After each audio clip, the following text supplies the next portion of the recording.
Oh, Hey guys, how you doing?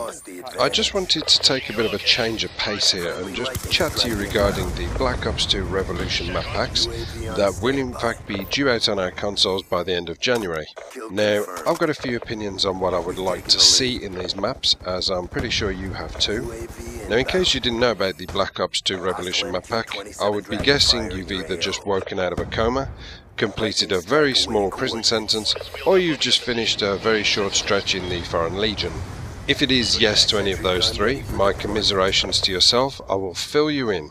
It is a new map pack that's due out, I think it's January the 29th, I could be wrong about that, and it consists of 5 new map packs. Now, I believe that one of those map packs is a zombies map pack called Die Rise, and the other 4 are called Hydro, Grind, Downhill and Mirage. But this DLC comes with a bit of a twist, and that is for the first time in any Call of Duty history they've decided to add a bonus weapon, and that weapon is the Peacekeeper SMG. So I suppose it would be fair to say that this DLC is like the Happy Meal of DLCs. You know, you've got your burger, you've got your fries, you've got your drink, and oh, look at that in there, there's a little toy. Except for this toy isn't some plastic piece of crap, it's a deadly SMG. Now, the stats on the Peacekeeper I am not aware of, but I am pretty damn sure that it is going to be an effective weapon. Now, that in itself leaves me with 2 emotions. Now, the first one being that I'm excited, and that is because it's a different toy for me to play with. That's what she said.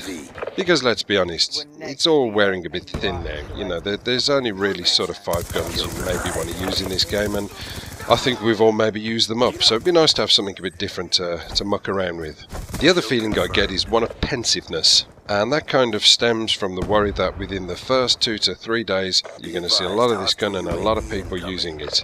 And that's fine, it's obvious it's going to happen. I'll be using it myself a lot until I get bored of it maybe.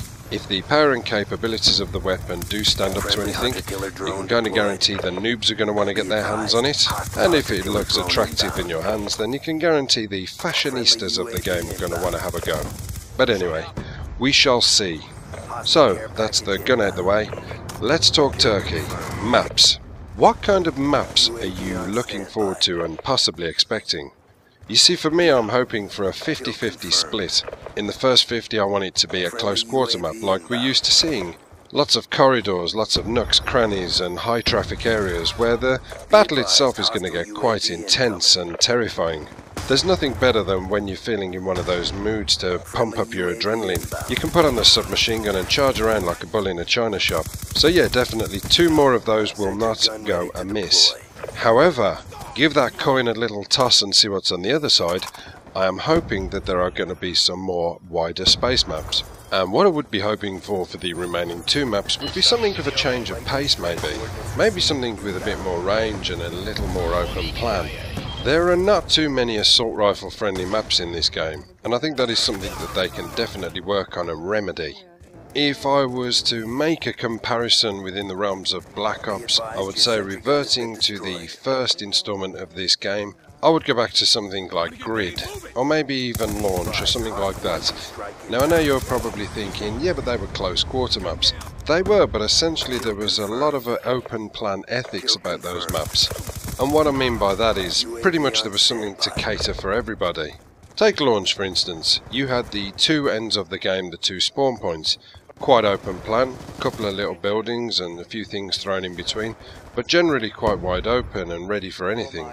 You had the internal areas in the middle, which I suppose you could say were like the tunnelling areas, places that you had to walk through corridors, rooms. You had the launch area itself underneath the rocket, which was quite enclosed and maybe was catered for campers if you like.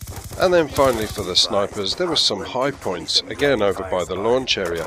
There was the outside stairwell where a sniper could quite happily sit and pick off his targets. This is what I mean, there was a bit of a mixed bag for everybody, and I don't quite think they've got that on this game. Everything is just submachine gun friendly. Don't get me wrong, I'm not getting into a rant about the submachine guns, I'm a user of them myself, it would be hypocritical for me to say anything but in the same token, it almost isn't fair because everything requires a submachine gun. You literally can not worry about changing your class up for 20-30 games. I mean, I don't know about you guys, everybody had their own kind of preference when it came to Black Ops 1. For me, my favourite gun in itself was the Colt Commando, without a shadow of a doubt. The Commando with a suppressor on was the gun that maybe the M27 with a suppressor on in this game should have been. It's my actual belief that the Commando was a better gun, but you know, it doesn't match up to anything because again, as I say, the maps are so close-knit, it's submachine gun time. It just felt to me as though Black Ops 1, they were on the money with the maps. Everything catered for everybody. The snipers were happy, the submachine gunners were happy, the assault rifle users were happy, the light machine gunners were happy, the knifers were happy. Everybody had some area of the map that they could go if they had a preference to using a certain kind of class type. If you were an assault rifle user and you entered a submachine gun area, there would always be somebody willing to insert an AK-74U into your rear area. And the same goes for the submachine gun users. If you walked out into an open plan area, there'd be somebody waiting there with an AK-47 or a Colt Commando to give you a little lesson in why to be more careful. We'll see with these new maps, we'll see what route they're going to take and whether they can improve on anything and maybe redeem a little bit of what they've lost over the last couple of months. Who knows? So that's my wish list. What would be your wish list? What is it you're hoping to gain out of these new maps? What would you like to see incorporated? I guess a lot of it depends on any game type that you actually play. Me personally, I'm a kill confirmed and demolition player. With regards to demolition, I would love to see the kind of map where you've got 2 spawn points, 2 buildings in each of the spawn points, a couple of buildings to the sides of the map, and maybe one objective planted smack bang in the middle of the map in an open plan area, thus fueling a high octane adrenaline fueled rush fest. So yeah, that's me. Let me know what you want. I'll see you later guys. Apocalypse done.